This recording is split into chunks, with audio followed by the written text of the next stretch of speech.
Hello friends, स्वागत है आपका हमारे चैनल पर। आज हम आपके लिए लेके आए हैं सर्दियों की बहुत ही ज़्यादा लाभकारी रेसिपी, जिसका एक चम्मच खाने से आपके 100 रोग दूर हो जाएंगे और शरीर में इतनी ज़्यादा ताकत और फुर्ती महसूस होगी कि आपका आलस बिल्कुल भाग जाएगा। तो फ्रेंड्स, सर्दियाँ आते ही हमारे शरीर में जो रोग होते हैं वो बढ़ने लगते हैं। सर्दी, जुकाम, खांसी, गले में दर्द तो कॉमन ही होता है, लेकिन जिन लोगों को पुरानी हड्डियों का दर्द होता है वो तो बिल्कुल सर्दी में उभर आता है। तो आज हम आपके लिए बहुत ही ज़्यादा लाभकारी रेसिपी लेके आए हैं, जिसमें हम आपको बहुत ही मज़ेदार टिप एंड ट्रिक देंगे, जिससे ये रेसिपी पूरे 1 महीने तक आप स्टोर कर पाएंगे। कैसे बनाना है, कैसे इसको स्टोर करना है, सभी बताएंगे। तो वीडियो के साथ बने रहना और वीडियो को बहुत ही केयरफुली देखना और फैमिली एंड फ्रेंड के साथ शेयर करना। तो चलिए बनाना शुरू करते हैं। उससे पहले अगर आपने हमारे चैनल को सब्सक्राइब नहीं किया है तो हमारे चैनल को जरूर सब्सक्राइब कर लेना। साथ ही नोटिफिकेशन बेल को ऑन करना, ताकि जैसे वीडियो अपलोड करूँ आपको नोटिफिकेशन मिल पाए सबसे पहले और आप हमारी आसान रेसिपी का फायदा उठा पाए सबसे पहले। तो यहाँ पे देखिए मैंने क्या लिया है। यहाँ पे मैंने लिया है गोंद। गोंद हमारे मार्केट में कई प्रकार के मिलते हैं। कई जगह पे बबूल का मिलता है, कई जगह पे आम का मिलता है, कई जगह पे पीपल का भी मिलता है और यहाँ पे सहजन का भी मिलता है। तो आपको कौन सा गोंद लेना है ये बहुत ही इंपॉर्टेंट है। तो आपको लेना है बबूल वाला गोंद, जो आपको किसी भी किराने वाले की शॉप पे आसानी से मिल जाएगा या फिर पंसारी की दुकान से ले सकते हैं। ये इस तरीके से होते हैं, हल्के से लाल लाल और इस तरीके से ट्रांसपेरेंट होते हैं। तो ये बहुत ही ज़्यादा लाभकारी होते हैं। ये फाइबर, प्रोटीन और विटामिन से भरपूर होते हैं। ये आपकी हड्डियों को मजबूती देने के साथ साथ आपके रोग प्रतिरोध की क्षमता को बढ़ाते हैं और दूसरी बात आपके शरीर में जुकाम, सर्दी, खांसी को भगाते हैं। तो यहाँ पे मैंने दूसरी चीज़ लिया है अरसी के बीज। भूरे भूरे से ये छोटे छोटे से अरसी के बीज खजाना है बिल्कुल सेहत का, अगर आप इसका सही से इस्तेमाल करते हैं। तो यहाँ पे मैंने सिर्फ 4 चम्मच लिया, इससे ज़्यादा नहीं लेना है। ये भी बहुत ही सस्ते मिलते हैं, 10 रुपये का मिल जाएगा आपको, किसी भी पंसारी की दुकान पे आप ले सकते हैं। ये आपके हृदय के रोग को, आपके चेहरे की स्किन की प्रॉब्लम को दूर करते हैं और बालों को मजबूती देने के साथ साथ वजन को घटाने में बहुत ज़्यादा लाभकारी होते हैं। तो चलिए बनाना शुरू करते हैं। तो फ्रेंड, यहाँ पे देखिए मैंने एक कढ़ाई लिया है। ना इसमें घी डालेंगे, ना बटर डालेंगे, ना ही ऑयल डालेंगे। कढ़ाई को अच्छे से गर्म करने के बाद इसके अंदर हम अपने अरसी के बीज डाल देंगे और इसको हम धीमी धीमी आंच पर अच्छे से भूनेंगे। तो भूनने से जो इसका ऑयल होगा वो निकल जाएगा और टेस्ट अच्छा आने के साथ साथ ये रेसिपी पूरे 1 महीने तक खराब नहीं होगी। यहाँ पे ख्याल ये रखना है कि इसे बिल्कुल मीडियम फ्लेम पे भूनना है और कंटिन्यू चलाते हुए भूनना है। भूनते समय कहीं भी जाने की जरूरत नहीं है, नहीं तो ये बहुत ही जल्दी जल जाता है। तो मुश्किल से 1 से 2 मिनट का टाइम लगेगा इसे भूनने में। तो ये देखिए बिल्कुल अच्छे से भुन गए हैं, बहुत ही प्यारी सी खुशबू आने लगी है। ख्याल ये रखना है कि इसको बिल्कुल भी ओवर कुक नहीं करना है, यानी बहुत ज़्यादा इसको भूनने की ज़रूरत नहीं है। अब हम क्या करेंगे, इसको पटाख से निकाल लेंगे। तो यहाँ पे देखिए मैंने इसको मीडियम फ्लेम पे भूना है बिल्कुल, और आपको भी इसे मीडियम फ्लेम पे भूनना है। जैसे ये भुन जाएगा हम इसके अंदर डालेंगे 1 चम्मच देसी घी और घी को हम अच्छे से मेल्ट कर लेंगे। तो यहाँ पे ख्याल ये रखना है कि आपको देसी घी लेना है। अगर आपके पास घी ना हो तो आप इसकी जगह पे बटर का भी इस्तेमाल कर सकते हैं। तो यहाँ पे हमें घी को मीडियम फ्लेम पे गरम करना है, हाई फ्लेम पर नहीं करना है, नहीं तो क्या होता है कि घी का जो टेस्ट होता है वो उड़ जाता है। तो यहाँ पे जब हमारा घी हल्का सा मेल्ट होने लगेगा, बिल्कुल हल्का सा गरम, तब इसके अंदर अपने गोंद को ट्रांसफर करेंगे और गोंद को हमें एक साथ नहीं डालना है, थोड़ा थोड़ा डालना है और कंटिन्यू चलाते हुए इसको भूनना है। तो यहाँ पे जब आप इसको डालेंगे तो ये अपने आप फूलने लगेंगे। तो मुश्किल से आपको 10 से 15 सेकंड का टाइम लगेगा। ये देखिए इस तरीके से ये फूलना शुरू हो जाएंगे और आप इसे अच्छे से नहीं भूनेंगे तो ये क्रिस्पी नहीं होंगे। तो ये देखिए मैंने कितना थोड़ा सा डाला था और कितना अच्छे से भुन गया है ये। तो यहाँ पे देखिए इस तरह से कंटिन्यू चलाते हुए हम इसको धीमी धीमी आंच पर अच्छे से भून लेंगे। तो ये देखिए इतना भुन गया, अब इसको हम इसी में निकाल लेंगे।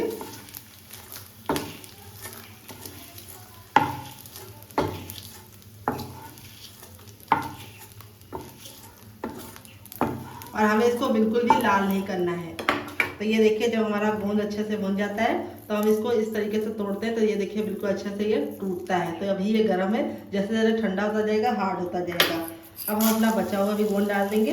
तो गोंद हमारा वेट में मुश्किल से 40 ग्राम था, बस इससे ज़्यादा आपको नहीं लेना है। तो इसको भी हम अच्छे से भून लेंगे।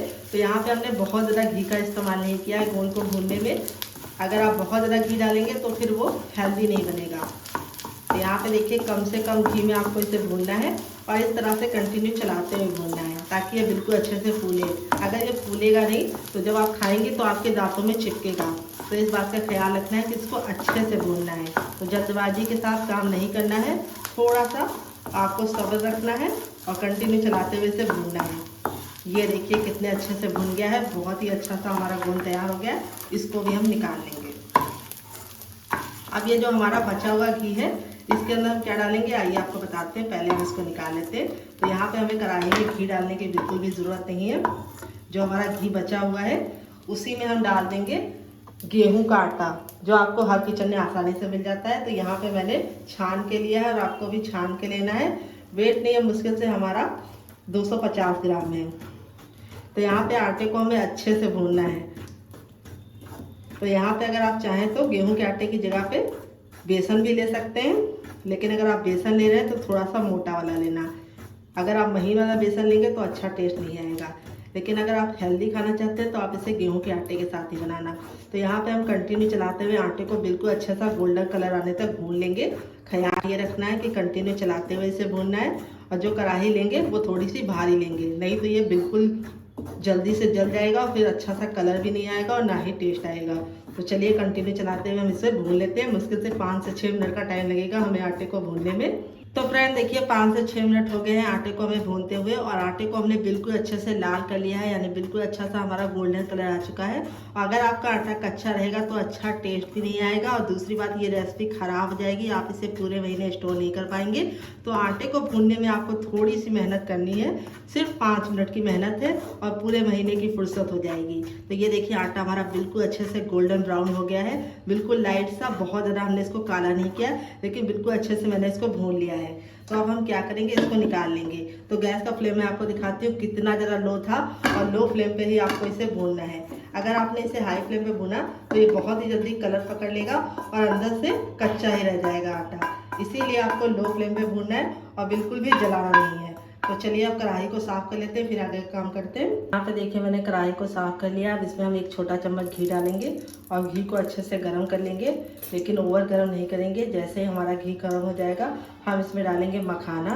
तो यहाँ पे देखिए मैंने 1 कटोरी लिया है, आप कप से भी ले सकते हैं। तो मखाने में पाया जाता है कैल्शियम, मैग्नीशियम, प्रोटीन, आयरन और फाइबर, जो आपके वेट लॉस में बहुत ज़्यादा मदद करते हैं और आपकी हड्डियों को मजबूती देने के साथ साथ आपके लिए दांत के लिए बहुत ज़्यादा लाभकारी होते हैं।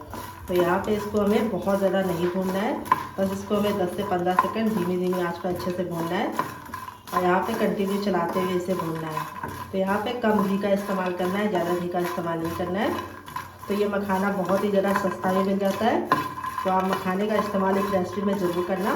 तो यहाँ पे देखिए मखाने को मैंने अच्छे से भून लिया है, बहुत ज़्यादा काला नहीं किया है, लेकिन क्रिस्पी हो चुके हैं। अब इसको हम फटाक से निकाल लेंगे। तो फ्रेंड्स चलिए निकाल लेते हैं।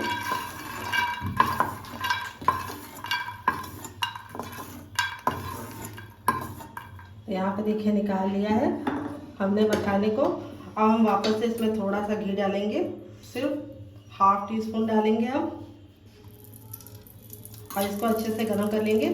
फिर इसके बाद हम इसमें डालेंगे अखरोट, जिसमें क्या पाया जाता है, इसमें पाया जाता है मैग्नीशियम और पोटेशियम, और दूसरी बात प्रोटीन पाया जाता है, और इसमें जिंक भी पाया जाता है, विटामिन सी पाया जाता है। अखरोट खाने से बहुत सारे फ़ायदे होते हैं। सबसे पहला तो फ़ायदा ये होता है कि आपके ब्लड प्रेशर को कंट्रोल में रखता है, और दूसरी बात आपके हृदय के लिए बहुत ही ज़्यादा लाभकारी है। और दूसरी बात, अगर आपको रातों में नींद नहीं आती है तो आपको इसका सेवन बहुत ही आवश्यक करना चाहिए, क्योंकि इससे क्या होता है आपकी नींद बहुत ही अच्छी आती है। तो इसे हमें बहुत ज़्यादा काला नहीं करना है। इस तरह से हल्का सा 10 से 15 सेकंड हमने डाल के इसको निकाल लिया है। तो यहाँ पे हमने वेट ने मुश्किल से इसको हमने 30 ग्राम डाला है और नाप में 1 कप डाला है। आप कटोरी से भी मेजरमेंट कर सकते हैं। फिर इसके बाद हम इसमें डालेंगे बादाम। तो फ्रेंड बादाम को भी हम 10 से 15 सेकंड अच्छे से भून लेंगे। तो यहाँ पे वेट ने मैंने 20 ग्राम बादाम लिया है, और अगर नाप में बताऊँ तो 1 छोटा कप बादाम है। तो बादाम में पाया जाता है विटामिन ई और जिंक, कैल्शियम, और दूसरी बात प्रोटीन भी पाया जाता है, और विटामिन की बहुत सारी मात्रा इसके अंदर उपलब्ध होती है, जिससे आपके बालों की चमक, आपके बालों की मजबूती और चेहरे की शाइन को बढ़ाता है, और साथ ही आपके दिमाग के विकास के लिए बहुत ज़्यादा लाभकारी है। ये आपके याददाश्त को भी बढ़ाता है, और आपके बच्चों में जो सीखने की क्षमता होती है उसका भी विकास करता है। तो अगर आपका बच्चा बहुत ज़्यादा कमज़ोर है पढ़ने में, तो उसको आपको बादाम जरूर खिलाना है, इस बात का ख्याल रखना है। तो यहाँ पे बादाम को भी हमने इसके अंदर डाल दिया है। और अब इसके बाद हम इसमें क्या डालेंगे, हम इसमें डालेंगे काजू। तो काजू में प्रोटीन और आयरन भरपूर मात्रा में पाया जाता है, और इसमें पोटेशियम भी पाया जाता है। जो आपके शरीर के विकास के लिए बहुत ज़्यादा लाभकारी है। और काजू आपको बहुत ही ज़्यादा फ़ायदा देने के साथ साथ आपके चेहरे की चमक को भी बढ़ाता है। तो यहाँ पे मैंने 4 छोटा चम्मच काजू डाला है, ज़्यादा काजू नहीं डाला है। और काजू का बहुत ज़्यादा इस्तेमाल नहीं करना है, अगर आप ज़्यादा इस्तेमाल करेंगे तो ये फ़ायदे की जगह पे नुकसान भी देता है। तो यहाँ पे देखिए जितना मैंने लिया उतना ही आपको लेना है। तो यहाँ पे देखिए सारी चीज़ों को मैंने अच्छे से भून लिया है। फिर इसके बाद हम लास्ट में जो बचा हुआ हमारा घी है उसमें हम डाल देंगे थोड़ा सा ग्रेट नारियल, जिसको कोकोनट भी बोलते हैं। अगर इसका कोई नया नाम है तो कमेंट बॉक्स में ज़रूर बताना। ये मैंने आधा कटोरी लिया है, अगर वेट में बताऊँ तो मुश्किल से 5 ग्राम है। तो इसको डालने से बहुत ही अच्छी खुशबू आने के साथ साथ इसका टेस्ट बहुत ही अच्छा आता है। आप चाहें तो नारियल के लच्छे भी डाल सकते हैं। तो इसको हमें धीमी धीमी आंच पर अच्छे से भूनना है, क्योंकि ये बहुत ही जल्दी जल जाता है। अगर आप चाहें तो इसके बिना ही बना सकते हैं, लेकिन इसको डालेंगे तो बहुत ही अच्छा सा टेस्ट आएगा। तो चलिए इसको भी फटाफट निकाल लेते हैं, काला बिल्कुल भी नहीं करेंगे। तो चलिए इसको साफ़ कर लेते हैं। देखिए मैंने साफ़ कर लिया। इसमें हम एक छोटी कटोरी पानी डालेंगे, ज़्यादा पानी नहीं डालना है। और पानी को हम बिल्कुल अच्छे से बॉईल कर लेंगे। तो यहाँ पे ख्याल ये रखना है कि इसके अंदर हमें कुछ भी नहीं डालना है, पहले हमें पानी को अच्छे से बॉईल कर लेना है। तो यहाँ पे हम शुगर का इस्तेमाल नहीं करेंगे, यानी हम चीनी नहीं डालेंगे। चीनी की जगह पे क्या डालेंगे आइए आपको बताते हैं, जिससे मिठाई बहुत ही अच्छा होगा और ये बहुत ज़्यादा लाभकारी भी होगा। तो सबसे पहले हमें पानी को अच्छे से बिल्कुल खौलता हुआ उबालना है। तो यहाँ पे देखिए उबाल आने लगा है। अब इसमें हम डाल देंगे गुड़। तो यहाँ पे देखिए मैंने वेट में 100 ग्राम डाला है। नाप में कटोरी आप कप से भी मेजरमेंट कर सकते हैं। और इसको मैंने हल्का सा गर्म कर लिया था ताकि ये जल्दी मेल्ट हो जाए। आप चाहें तो इसको ब्रेक करके भी ले सकते हैं। तो इसको हमें अच्छे से मिलाते हुए पका लेना है। यहाँ पे हमें इसकी चाशनी नहीं बनानी, ना 1 तार की ना 2 तार की, बस इसको अच्छे से मेल्ट करना है। तो गैस का फ्लेम हम हाई रखेंगे और हाई फ्लेम पे इसको अच्छे से पका लेंगे। अगर आप गुड़ नहीं डालना चाहते तो आप इसकी जगह पे शुगर भी डाल सकते हैं, लेकिन गुड़ डालेंगे तो उसका जो टेस्ट है वो भी बढ़ जाएगा, लुक भी बहुत प्यारा आएगा। और दूसरी बात बहुत ही ज़्यादा लाभकारी होगा, क्योंकि गुड़ का सेवन करने से हमारे शरीर को बहुत ही ज़्यादा फायदे मिलते हैं। और दूसरी बात इसकी जो तासीर होती है वो गर्म होती है। अगर आप शुगर डालेंगे तो आपकी सारी मेहनत बेकार हो जाएगी, क्योंकि जो शुगर होता है, चीनी होती है, वो ठंडी होती है। तो उसका सेवन हमें नहीं करना चाहिए और वो हेल्थ के लिए हेल्दी भी नहीं होती है। तो यहाँ पे हम इसको कंटिन्यू चलाते हुए 10 से 15 सेकंड अच्छे से पहले कुक कर लेंगे हाई फ्लेम पर। फिर इसको हम मीडियम फ्लेम पर जितना हमने पानी डाला है उतना ख़त्म होने तक पकाएंगे। तो यहाँ पे देखिए अच्छे से उबाल आ गया। गैस के फ्लेम को बिल्कुल मीडियम कर देंगे और मीडियम फ्लेम पे हम कंटिन्यू चलाते हुए इसे 2 मिनट तक पकाएंगे, ताकि जो हमने पानी डाला था वो ख़त्म हो जाए। अगर आप पानी को नहीं ख़त्म करेंगे, ऐसे ही पका देंगे तो ये ख़राब हो जाएगा। तो जो पानी डाला है उसको हमें ख़त्म करना है, यानी हमें इसको आधा होने तक पकाना है। तो फ्रेंड 2 से 3 मिनट हो चुका है इसको पकाते हुए। ये देखिए जो पानी था वो ख़त्म हो गया। अब यहाँ पे एक कटोरी में हम पानी ले लेंगे और इसे 2-3 बूंद डालेंगे। और जब डालेंगे तो देखेंगे नीचे बैठ रहा है कि नहीं बैठ रहा है। अगर ये बैठ रहा है तो ये देखिए समझ जाइए बिल्कुल सही हो गया है, लेकिन जमना नहीं चाहिए। अगर ये जम जाएगा तो अच्छा टेस्ट नहीं आएगा। देखिए इस तरीके से डालें और नीचे बैठ जाए, बस इतना आपको ख्याल रखना है। ये बिल्कुल पानी में मिलना नहीं चाहिए, नीचे बैठना चाहिए। तो ये हो गया है रेडी। इससे ज़्यादा हम इसको नहीं पकाएंगे। अब दूसरा तरीका बताते हैं चेक करने का। अपने फिंगर को हल्का सा टच करना, बिल्कुल हल्का सा, नहीं तो जल जाएंगे, क्योंकि गुड़ बहुत गर्म होता है। और इस तरीके से दोनों उंगलियों के बीच में रख के हल्का सा प्रेस कीजिए। अगर आपको चिपचिपाहट महसूस हो रही है तो समझ जाइए परफेक्ट है। देखिए चिपचिपा हो गया, चिपक रहा है, परफेक्ट है। अब गैस के फ्लेम को बंद कर देंगे और इसको हम ठंडा होने के लिए छोड़ देंगे, क्योंकि गर्म नहीं इस्तेमाल करना है, नहीं तो आपका हाथ जल जाएगा। तो चलिए इसको हल्का सा ठंडा कर लेते हैं, तब तक दूसरा काम करते हैं, इसे साइड में रख देते हैं। फ्रेंड देखिए दोनों चीज़ें हमारी बिल्कुल अच्छे से ठंडी हो गई हैं और इस तरीके से देखिए हम जब तोड़ रहे हैं तो बिल्कुल अच्छे से टूट रहा है। ये देखिए इस तरीके से बिल्कुल अच्छे तरीके से प्रेस करने पे टूटना चाहिए। तो अगर आपका गोंद बिल्कुल अच्छे से होगा तभी ये बिल्कुल अच्छे तरीके से टूटेगा। ये देखिए कितना ज़्यादा क्रिस्पी है। ये देखिए बिल्कुल इस तरीके से हाथ से जब आप तोड़े तो ये बिल्कुल इस तरीके से मेल्ट होना चाहिए। इसमें बिल्कुल भी दाना नहीं नज़र आना चाहिए, इस तरीके से होना चाहिए। अगर आपने कम भुना होगा तो ये बिल्कुल भी बारीक नहीं होगा।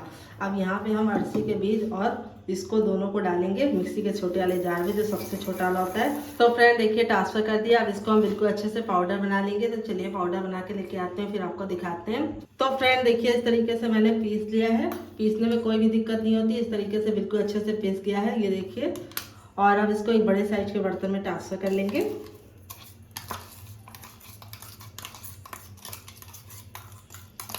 सारा का सारा बिल्कुल भी बचाएंगे नहीं। और ये देखिए इस तरीके से बिल्कुल बारीक हो जाता है, हल्का सा ये चिपक जाता है क्योंकि गोंद में हल्का सा इस तरीके से बनावपन होता है, यानी जुड़ावपन होता है, गोंद बांधने का काम करता है, तो इसलिए थोड़ा सा ये बन जाता है। और अब इसके बाद हमारे ये जो ड्राई फ्रूट थे देखिए बिल्कुल अच्छे से ठंडे हो गए। तो यहाँ पे हम पूरे तो एक साथ नहीं डालेंगे क्योंकि हमारा मिक्सी का जार छोटा वाला है और आपको भी छोटे वाले में पीसना है क्योंकि इसमें बिल्कुल आसानी से पिस जाता है, बड़े वाले में पिसता नहीं है। अब इसको कवर कर लेंगे और इसको भी हम हल्का सा दरदरा पीसेंगे। इसको हमने फाइन पीसा था लेकिन इसको हम हल्का सा दरदरा रखेंगे। 1 से 2 बार मिक्सी को चलाकर रोक देंगे। तो चलिए इसको पीस के लेके आते हैं, फिर आपको दिखाते हैं। तो फ्रेंड देखिए इसको पीस लिया है और इस तरीके से देखिए हल्का सा इसको दरदरा रखा है। इसको आप दरदरा रखेंगे तो बहुत ही अच्छा लुक भी आएगा और टेस्ट भी आएगा। अब इसको भी हम इसके अंदर ही ट्रांसफ़र कर लेंगे।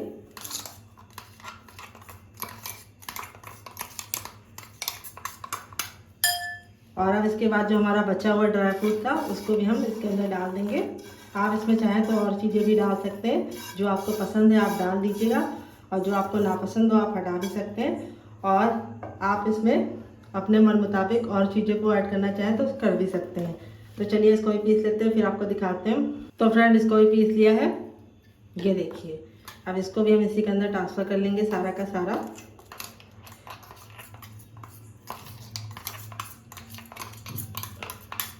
बिल्कुल ही बचाएंगे नहीं, बस आपको ख्याल ये रखना है कि जो जार इस्तेमाल कर रहे हैं बिल्कुल अच्छे से सुखा कर ही लेना। अगर गीला होगा तो ये ख़राब हो जाएगा, इसीलिए आपको इसको सुखा कर लेना है। नहीं तो आप इसको थोड़ा सा जार को धुलने के बाद धूप में रख देंगे 10 से 15 सेकंड, तब ये सूख जाएगा। अब दोनों चीज़ों को हम अच्छे से मिला लेंगे पहले। ये देखिए अब यहाँ पे हम अपना आटा चेक कर लेते हैं। तो यहाँ पे आटे को बिल्कुल अच्छे से ठंडे करके ही लेना है। और आटे को मैं आपको दिखा देती हूँ। देखिए नॉर्मल आटा ऐसा होता है और भूनने के बाद इस तरीके से आपका आटा होना चाहिए। बिल्कुल अच्छे से आप भूनेंगे तभी अच्छा टेस्ट भी आएगा और खाने में मज़ा भी आने के साथ साथ ये ख़राब भी नहीं होगा। अब इसके अंदर अपना आटा भी ट्रांसफ़र कर देंगे सारा का सारा। अब इसको हम वापस से मिक्स करेंगे।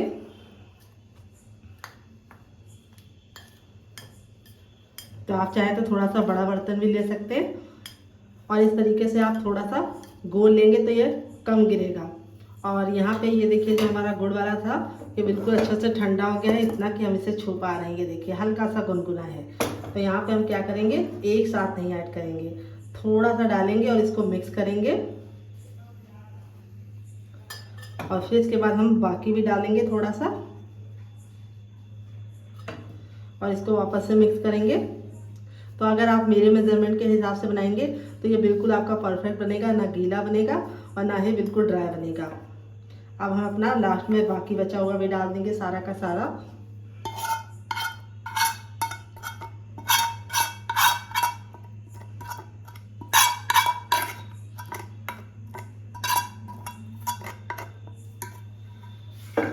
और अब इसको मिक्स करेंगे। तो आपको एक साथ नहीं ऐड करना है, थोड़ा थोड़ा डाल के ऐड करना है, नहीं तो इसमें गुठलियाँ पड़ जाएंगी। तो अब हमारा ये हल्का सा गुनगुना है, तो अब हम हाथ से मिक्स करेंगे। चम्मच को हम साइड में रख देंगे और यहाँ पे हम हाथों से इसको बिल्कुल अच्छे से मिला लेंगे। तो हाथों से क्या होगा कि ये बिल्कुल परफेक्ट तरीके से मिल जाएगा। तो अभी आपको लग रहा होगा कि ये हल्का सा कम ड्राई है, लेकिन जैसे जैसे ये गुड़ ठंडा होता जाएगा ये अपने आप थोड़ा सा और टाइट हो जाएगा। इसीलिए आपको इसको बहुत ज़्यादा टाइट शुरुआत में नहीं रखना है। ये देखिए बिल्कुल अच्छे से मिला लिया है, कितना बढ़िया तरीके से मिल गया है। आप अपने हाथों को वॉश करने के बाद इसको हम शेप देंगे। तो आप चाहें तो इसको ऐसे ही 1 चम्मच खा सकते हैं दूध के साथ। तो फ्रेंड देखिए हाथों को अच्छे से वॉश करने के बाद बिल्कुल अच्छे से ड्राई कर लिया है, यानी पोंछ लिया है, सूखा हाथ लेना है। अब यहाँ पे अपने हाथों पे थोड़ा सा घी अप्लाई कर देंगे और यहाँ पे आपको एक बराबर बनाने हैं। तो आप इस तरीके से इस तरह से कोई भी बर्तन ले लीजिए, कड़छी ले लीजिए छोटी सी, और उसके अंदर इसको डालिए इस तरीके से। तो आप इस तरीके से इसको बना पाएंगे बिल्कुल परफेक्ट साइज का। तो यहाँ पे अगर आप इसको ऐसे ही खाना चाहते हैं तो आपको 1 चम्मच दूध के साथ खाना है। अगर आपका बच्चा बहुत ज़्यादा छोटा है तो आप इसको आधा चम्मच देना। और जिन लोगों को हड्डियों की बहुत ज़्यादा प्रॉब्लम है वो इस तरीके से इसको लड्डू बना के स्टोर कर सकते हैं और उनको 1 लड्डू दिन भर में खाना है, एक टाइम खाना है, चाहे आप रात में खाइए या फिर मॉर्निंग में खाइए, दिन में खाने से बचिए। तो यहाँ पे आप इसको दूध के साथ लेंगे तो आपको काफ़ी ज़्यादा फ़ायदा मिलेगा। और ये देखिए कितना बढ़िया तरीके से बन गया है। ये देखिए इस तरीके से डाल के हल्का सा प्रेस कर लेना है और इस तरह से एकदम बिल्कुल परफेक्ट बनेगा। और बिल्कुल हल्के हल्के हाथों से इसको बांधना है। तो चलिए फटाफट बांध लेते हैं। आप इसे कैसे खाएंगे कमेंट बॉक्स में जरूर बताना। आप इस तरीके से इसको डिब्बे में भर के रख सकते हैं और चम्मच से एंजॉय कर सकते हैं, या फिर इस तरीके से लड्डू बना के स्टोर कर सकते हैं, या फिर बर्फी बना के भी स्टोर कर सकते हैं। कोई भी शेप दीजिए, लेकिन टेस्ट सबका सेम होगा और बहुत ही ज़्यादा लाभकारी है। ये आपके शरीर को मजबूती देने के साथ साथ आपके बालों के लिए, आपकी आंखों की रोशनी के लिए बहुत ज़्यादा लाभकारी है। और इसको खाने से आपके शरीर में जो रोग प्रतिरोध क्षमता होती है उसका विकास हो जाता है। जब आपके शरीर में रोग से लड़ने की क्षमता एक्टिव रहेगी तो आपको जुकाम, बुखार, खांसी जैसी छोटी मोटी बीमारियां जल्दी से नहीं पकड़ेंगी और आपका बच्चा भी हेल्दी रहेगा। ये देखिए, तो चलिए फटाफट बना लेते हैं, फिर आपसे मिलते हैं। तो फ्रेंड बनकर रेडी हो चुके हैं हमारे लड्डू। देख लीजिए इसका फाइनल जब कितना ज़रा खूबसूरत लग रहा है। तो चलिए मैं आपको तोड़ के दिखाती हूँ कि ये लड्डू बिल्कुल भी हार्ड नहीं बनते, बिल्कुल सॉफ्ट बनते हैं और मुंह में मेल्ट होने वाले बनते हैं। और देखिए कितना बढ़िया इसका रिजल्ट आया है और बिल्कुल परफेक्ट बनते हैं। अगर आपने मेरे मेजरमेंट और मेरी टिप को फॉलो किया तो आपका भी टेक्सचर ऐसे ही आएगा, बिल्कुल माउथ मेल्टिंग बने हैं। तो फ्रेंड अगर आप चाहें तो इस तरीके से आप इसे ऐसे भी स्टोर कर सकते हैं, चम्मच के साथ एंजॉय कर सकते हैं। अगर आपका बच्चा 5 साल से छोटा है तो आपको ऐसे आधा चम्मच खिलाना है, उससे बड़ा है तो आप इसको भर के चम्मच खिला सकते हैं। अगर आप बड़े हैं तो आपको एक लड्डू खाना है। अगर आपके बदन में बहुत ज़्यादा दर्द रहता है, हड्डियों में दर्द रहता है और दूसरी बात आपको कमजोरी महसूस होती है, तो आप एक लड्डू को दूध के साथ खा सकते हैं या फिर पानी के साथ भी खा सकते हैं। तो फ्रेंड ये लड्डू बहुत ही ज़्यादा ताकतवर होने के साथ साथ आप इसे पूरे महीने स्टोर कर सकते हैं। तो फ्रेंड रेसिपी में आपको कुछ भी अच्छा लगे तो प्लीज़ वीडियो को लाइक कर देना, शेयर कर देना। तो फ्रेंड अगर आप चाहें तो इसको ड्राई फ्रूट को हल्का हल्का कट करके भी डाल सकते हैं, लेकिन कट करके डालेंगे तो क्या होगा कि ये बुजुर्ग इसे नहीं खा पाएंगे जिनके दांत नहीं है। इस तरीके से बनाएंगे तो बच्चे और बुजुर्ग दोनों खा पाएंगे। तो फ्रेंड अगर आप वैसे बनाते हैं तो आपको उसको चबाने में थोड़ी सी मेहनत भी लगती है और टाइम भी वेस्ट होता है, लेकिन ये वाले लड्डू इतने ज़्यादा सॉफ्ट होते हैं कि आपने इसको मुंह में डाला और तुरंत मेल्ट हो गया। तो चलिए मुझसे तो वेट नहीं हो रहा है, मैं जा रही हूँ लड्डू को एंजॉय करने और फैमिली वालों को देने। आप भी बनाइए और इस सर्दियों में इसका लुत्फ उठाइए। और रेसिपी में कुछ भी अच्छा लगे तो प्लीज़ लाइक जरूर कर देना। अगर आपने हमारे चैनल को अभी तक सब्सक्राइब नहीं किया तो अपने चैनल को जरूर सब्सक्राइब कीजिए, जिसमें बहुत ही आसान रेसिपी आती है। Love you all, bye, take care.